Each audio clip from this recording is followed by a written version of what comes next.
Hey guys, what's going on? John here from What's Spinning, here tonight to talk about this new Kvelertak album, Splid. Kvelertak are Norwegian heavy metal titans, and honestly, it's hard not to see why. Their self-titled debut years ago absolutely ripped through everything in its path when it came out. The rock and roll tendencies, the over-the-top personality, and the all-around extremeness of this album is all just so over the top. This album absolutely rips. Not only is it grisly and pulverizing, but hey, it's also a ton of fun. And I can honestly say a lot of the same things about their follow-up album, Mere. I mean, yeah, it's a little cleaner at the end of the day, but it still absolutely rips. Now, 2016's album, Natisford, is a little bit of a toughie for me. This is the album where Kvelertak put away their grindcore tendencies and their blackened rock and roll for power chords and a more traditional heavy metal sound. They could still blast out a power track here and there, but some of the mellower moments on this album really had me scratching my head. However, it seems like they're back on track with these new singles, which have been pretty much all around pretty great. Let's chat about it. Right off the bat, spoiler alert, I'm probably going to mispronounce every one of these song titles. Sorry in advance. This album starts off with Rogaland, and it's a very elegant start, and honestly, I don't hate it. I mean, we are literally less than a minute in, and we're already hitting these power chords much better than they were on their last album. It's actually a pretty epic and vast sound for Kvelertak. And this track ends up really finishing nicely as well. It's got a big, meaty, determined riff, as well as some grisly vocals. It's also pretty harmonious at times, which I don't mind at all. I'm already so much more into this than what they were putting out on their last album. Classic rock-inspired drum fills, the never-ending solos, this is all pretty great. Up next is Crack of Doom featuring Mastodon's Troy Sanders, and honestly, I kinda can see some people not being into this track. On paper, I can even point out a couple of things that I don't even like about this track. But Kvelertak sound great, and Troy Sanders sounds completely at home. It's explosive and upbeat and brings back a lot of the blackened rock and roll vibes of their early recordings. I mean, you can argue that there's nothing fancy going on here, you're 100% right. I just can't hate this track, and Troy's usual brand of very grotesque visual metal lyrics just seem like they were made for this track. In a lot of ways, this reminds me of just how fun Kvelertak's music used to be. This may be a sort of obvious track, but it's a good one. Discord takes off in a big way. This is a super instantaneous track, and it's just catchy enough to stick with you. And I mean it too. I mean, that catchy chorus is seriously sticky. For Kvelertak in 2020, this is a sound that I can get to. It also has that all-out party vibe that I fell in love with years ago. From the sing-along chorus to this ridiculous piano breakdown, I have so many questions, but for all the right reasons. And Brate Braun is honestly one of the tracks that stands out here the most. There's a lot of old-school heavy metal trickery going on here, and all of it comes off pretty well. There are larger-than-life riffs, throttling instrumentals, and a gigantic group chorus that kind of ties everything together. It's an epic track at over 7 minutes long, and Kvelertak make the best out of it.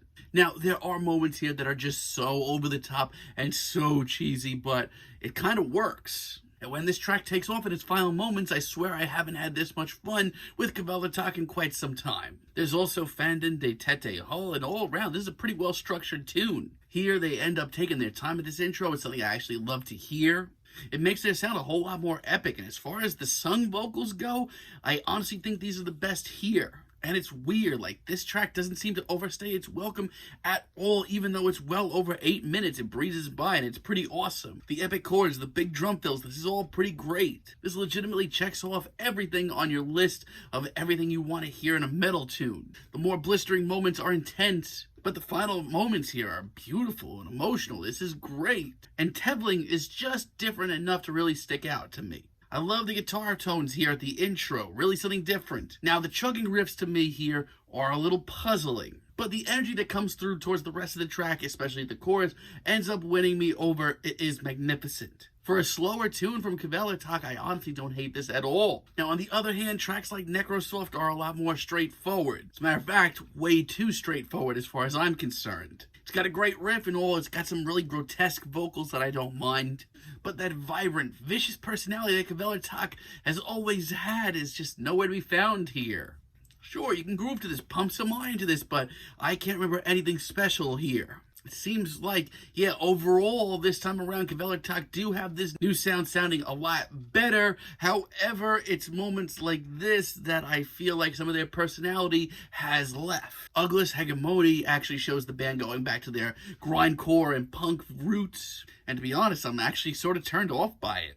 For me, the intensity and the energy is here. And the wailing guitars here, they're crushing. They sound awesome. But these vocals are quite frankly not for me. I mean, the first couple of times I heard this track, I actually dug their return to their roots, but it's kind of fallen out of my good graces ever since. And Steven Mode Dead Satan is really perplexing as well. I mean, this bouncy riff to start it off, where the hell are we? And it's a shame because I actually do love a lot of the vocals during the verses. But the rest of this track just is not for me. The instrumental is just so flimsy and the chorus rubs me the wrong way. This just kind of sums up everything I didn't care about when it came to their last album. And Delirium Tremens is honestly my least favorite track here.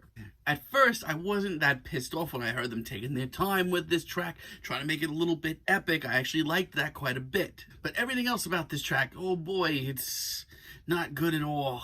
These vocals are just not where I'm used to hearing this band at all. I've honestly feel like with this track, I've just tuned into some okay at best post-hardcore band. I don't know why we're here right now. And of course, this just happens to be the longest track here. Something is genuinely off on this track. I mean, yeah, after 5 minutes, we do get a little heavier material, but by then it's way too little too late. And Ved Brennan Ad Nihil is sort of a stripped-down finale.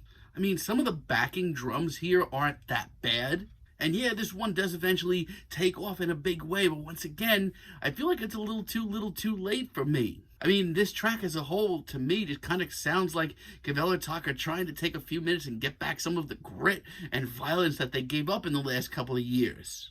And the result isn't necessarily like the worst thing here, but it's very rushed and very average. So yeah, overall, I'm still very in the middle on this new sound for Kvelertak. I mean, this time around, for this album, compared to the last album that they came out with, is going a whole lot more in their favor, I feel like. The power chords and the classic rock influence this time around come off much better. However, I do feel like some of their personality is still way in the past, and I don't really know how to feel about that. This is kind of very middle of the road for me. I'm feeling like a light to decent 7 on this album, but let me know what you guys think down below. If you like the video, be sure to give us a like, give us a subscribe, and let me know down below what you would like for me to chat about in the future. Until next time, have a great day, guys.